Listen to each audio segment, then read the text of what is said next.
Aloha, revolutionaries. This is IndyInAsia, welcoming you to the inaugural program of Winning the War on Consciousness. And we have a very, very special guest today, Yukihisa Fujita of Japan. I just want to tell you that I've been absent from the airways for quite a while, doing a lot of thinking. The so-called war on terror, which we will be dealing with especially today because of this being the 8th anniversary of the events of September 11th, 2001.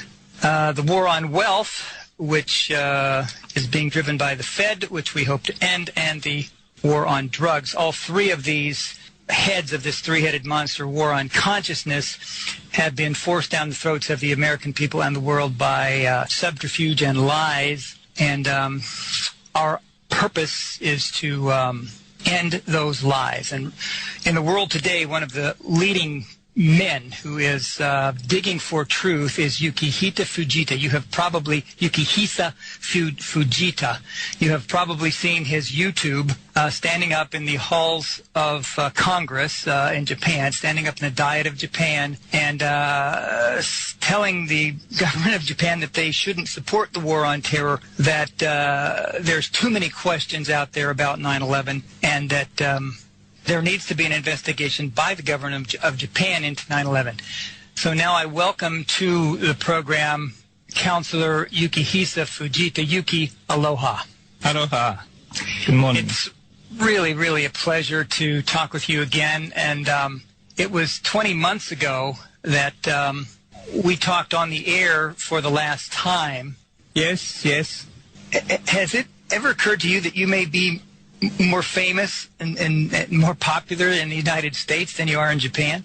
Yes, I was actually in USA at the beginning of August. I was in New York and Washington, D.C., and yes, I realized that, of course, particularly by the people who've been following the issue of 9/11 and so on, I am so well known there, yes. Mm-hmm. Okay, very good. Well, we love you.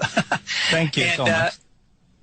And so what can, Ron Paul supporters, revolutionaries, Paulites, whatever, and other liberty-loving people around the world who are eager to support you in any way they can, what, if anything, can they do to communicate their support and solidarity with you and to the Japanese government and the Japanese people?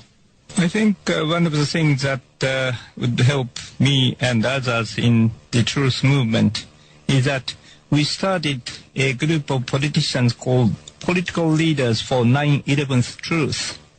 And the various cabinet ministers and former presidents of various countries and those who have been in public positions have joined this group. You may be aware that there are other sort of groups of the same kind. Architects and engineers for 9/11 Truth, and scholars for 9 Truth, and justice, pilots, and veterans for 9/11 and so on, firefighters for 9/11 Truth, lawyers and so on. So anyway, political leaders for 9/11 Truth is one of the new sort of organizations. And I wish that Congressman Ron Paul and others in USA could join. And I think the reinvestigation of the 9/11 should take place in USA. And I met quite a few families of the victims of the 9/11 in New York in August. And they are receiving a lot of signatures so that they would make a petition to the New York City mayor and city councilors election so that reinvestigation will take place. And as you know that the families of the victims, their consistent efforts made the 9/11 Commission to start in the year 2002.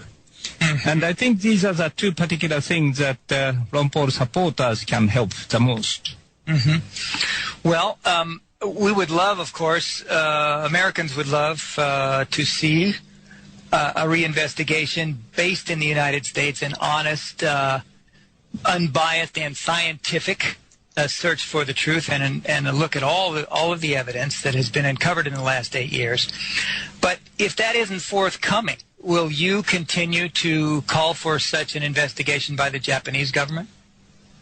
Well, one of the things that I have done since I was on your radio 20 months ago, as you mentioned, I met several families of the Japanese victims. 24 Japanese were killed in the 9/11, 2001. And to my surprise, that very few things were done by the Japanese government for those 24 Japanese victims. Out of 24, 13 of them, they had either bodies, ashes, bones, and NED tests, DNA tests, to prove that they were dead. But 11 out of 24, they didn't have any evidence of the confirmed death. So it was U.S. court who sort of sentenced that they are dead, as they were sort of victims of the terrorism, and terrorism is regarded as a criminal act. It should be that U.S. court pursue the criminals, who they are and how they did it. And it's Japanese government responsibility and right to ask the U.S. government to report to the Japanese families of the victims or what happened to them. But nothing in particular has been done between the U.S. government and the Japanese government, as far as I know. Of course, as we go into the government next week, we may find something more than what we know at the moment. But I think it's important, for the sake of the victims of the Japanese families, the Japanese government should ask the U.S. government about the information. So you're saying that the Japanese government should importune or request the United States government for additional information, but you're Yes. not calling for an investigation of that criminal act by the Japanese government per se? No, I don't think Japanese government can have any particular investigation in USA. I think Japanese government and maybe the government of Australia, because some Australians were killed and some British and so on, they could basically ask the U.S. government to give more information to those governments. And also the aviation authority and the Federal Transport Commission and other authorities who have done various investigations, I think the dismantling the information and a transparent report of what has happened should be reported to those governments, or the government should ask the U.S. government to disclose more information. All right.